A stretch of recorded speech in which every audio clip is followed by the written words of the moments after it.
The next topic we'll go over is the website hosting company. So what is a website hosting company?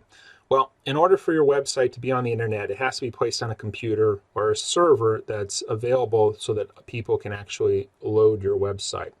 Because you probably want it available 24/7, this computer needs to be available online always. So, putting a website on your home computer where you may just turn off your computer doesn't make a lot of sense. So there's an entire industry for hosting companies that will provide different plans with many options and features where you can actually host your website.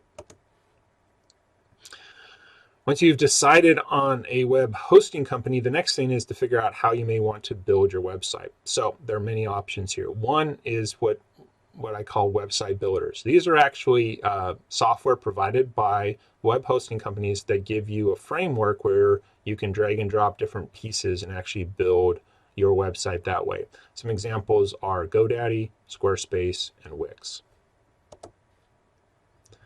Another option for building your website is what's called a content management system, or CMS.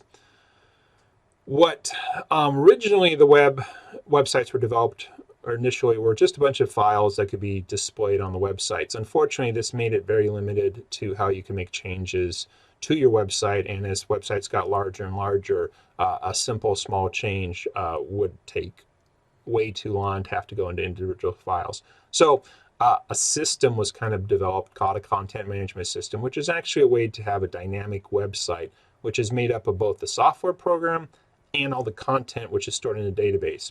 And so what happens is when you load that website, the software loads the data, puts it together into a format that then the web browsers can render. The benefit here is it allowed for small changes to the program or the content. Allows the website to kind of automatically be recombined each time it's loaded. There are many website hosting types available. The most common and the cheapest is what's called share hosting. This is basically where a company provides a system that many people have websites together. Now, because of this, still private, but there could be performance problems if one site gets more popular than another, and you're sharing the resources, so at any moment in time, your or another site could affect the performance. If you want to go another level up, there's actually what's called a virtual private server. That actually gives you a dedicated set of resources, but you're still kind of sharing the physical things. Sort of related to that is cloud servers. These are kind of the same concept as a virtual private server, but using kind of different technologies.